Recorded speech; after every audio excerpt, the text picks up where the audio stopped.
समय विधानसभा में इस पे स्पेशल डिबेट हो जाता है और फिर अगले साल फिर वही बात, फिर वही ये। महोदय, अब मैंने इसलिए कहा कि हम लोग आदी बन गए।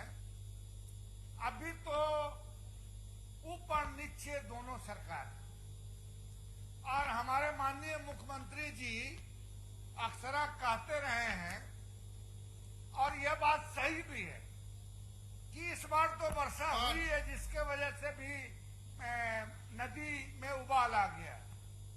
मगर हमारे यहाँ महोदय, जब नेपाल पानी छोड़ता है तो हमारे यहाँ बारिश नहीं होने के बावजूद हम जो है बाढ़ पीड़ित हो जाते हैं।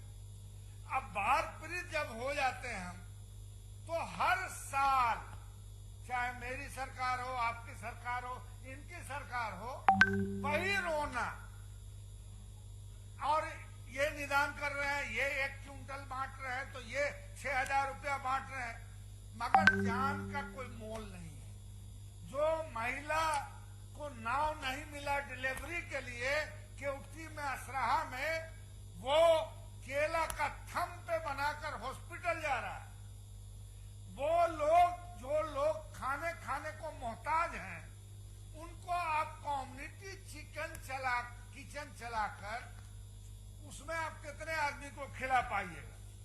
महोदय, यह माननीय मुख्यमंत्री ने भी यह मुद्दा उठाया है, हम लोग भी उठाते रहे कि हमारे यहाँ जो बाढ़ आती है वो नेपाल के द्वारा जो पानी ओवरफ्लो किया जाता है या छोड़ा जाता है बराज के द्वारा, तो हम हर साल जो रोड बनाते हैं, स्कूल बनाते हैं, दूसरा इंफ्रास्ट्रक्चर का जो काम करते हैं, वो नेपाल का पानी लेके हमारा डूब जाता है। तो अब तो सरकार है केंद्र की और बिहार की भी, और हमेशा हमारा जो बना या जो ध्वस्त हो जाता है उसकी क्षतिपूर्ति न केंद्र सरकार करती है न कोई दूसरा करता है।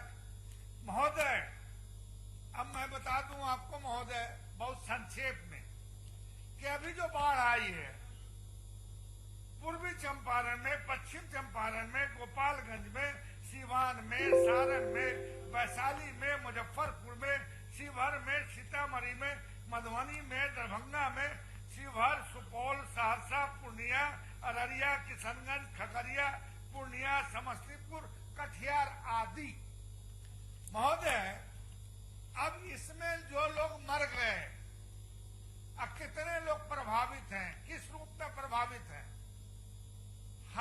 मैं नेता प्रतिपक्ष के साथ दरभंगा और मधुबनी, केवटी, सिंहवाड़ा, मधेपुर, मुजफ्फरपुर का एरिया, वैशाली का एरिया, अब हम बोलेंगे तो लोग कहेंगे बोलता है, मगर हमारा काम है बोलना, हमारा काम है आपको आईना दिखाना, हमारा काम है जो कमी है उसके तरफ जो है आपका ध्यान आकृष्ट करना, यह हमारा दायित्व है।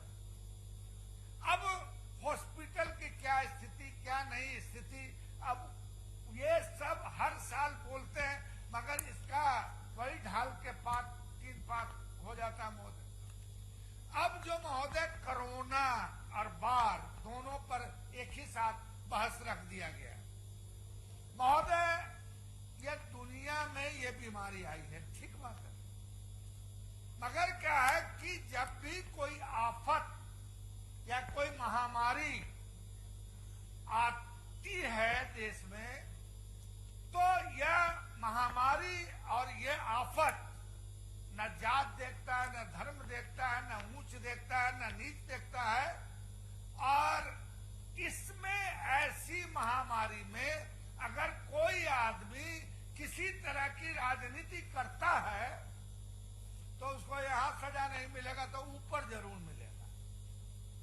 अब महोदय, मैं कहना नहीं चाहता था, बड़ा दुखी मन से कहना पड़ता है। एक टाइम ऐसा आया कोरोना के बारे में कुछ लोगों ने और गोदी मीडिया से लेके और कुछ संगठन के लोगों ने कहा जमात ने फैला दिया। अब कौन कौन जमात वाले से कौन कौन लोग प्रभावित हो रहे हैं, पुजारी भी हो जा रहे हैं, गृह मंत्री जी भी हो जा रहे हैं, फलाने मंत्री भी हो जा रहे हैं। तो अरे जमात को भी हो सकता है, पुजारी को भी हो सकता है, हमको भी हो सकता है, आपको भी हो सकता है। इसमें बीमारी या राष्ट्रीय आफत कोई भेदभाव नहीं देखता है।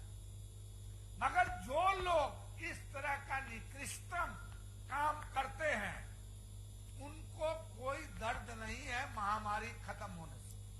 महोदय, आप भी तो औरंगाबाद के हैं। जो पहला टाइम था लॉकडाउन का, महोदय, मैंने सारी तस्वीर संग्रह करके रखा कि भाई औरतें चल रही है रोड पर प्रसव करती हैं और फिर उठ के 60 किलोमीटर चल जाती है। 12 साल की बच्ची करीब 1400 किलोमीटर चल के आती है। डेस्टिनेशन पॉइंट पे पहुंचना होता है, 19 किलोमीटर पहुंचना है, मर जाती है। बेगूसराय का आदमी आता है दिल्ली से, बनारस में दम तोड़ देता है। जो लोग सफर में मर गए, किस तरह से मर गए, यह आपसे छुपा हुआ नहीं है महोदय।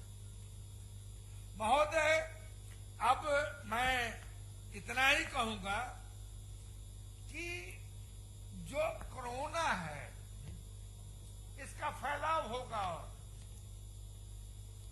और इसका फैलाव जब होगा तो हम लोग तो कह रहे हैं कि अब यहाँ जो हम लोग बैठे हैं हुजूर, सुना अभी कि 4 आदमी का निकल गया पॉजिटिव, यहाँ जो जांच कराया है। अब फिर हम लोग फाइनली जाएंगे तो कितने आदमी का निकलेगा वो अलग बात है। मगर बीमारी में कोई भी किसी तरह का राजनीति करता है, तो हम हो या आप हो या कोई हो, उससे बड़ा गंदा आदमी कोई दूसरा नहीं हो सकता। इस वजह से कोरोना में सांप्रदायिक सौहार्द से, मिल्लत से, हिम्मत से और एकजुट होकर राष्ट्र को एक साथ होकर जब लड़ाई लड़ेगा कोरोना का, तो मरेंगे मगर हम सदस्य और मैं अंत में इतना ही कह के अपनी बात खत्म करता हूं कि डबल इंजन वाली सरकार नेपाल सरकार से बात करके, और अगर नेपाल सरकार नहीं मदद नहीं करती है तो केंद्र सरकार जिम्मेदारी ले कि जब हिमालय की विभिन्न नदियों से पानी निकलकर हमारे यहाँ आता है तो ये राष्ट्रीय प्रॉब्लम है, और राष्ट्रीय प्रॉब्लम है, तब फिर भारत सरकार को बिहार में बाढ़ और इस तरह की जो महामारी है इसमें विशेष अटेंशन देने की जरूरत है। यही कहकर हम अपनी बात खत्म करते हैं। धन्यवाद। सभापति महोदय, सदन के अंतिम सत्र में एक नया परिपाटी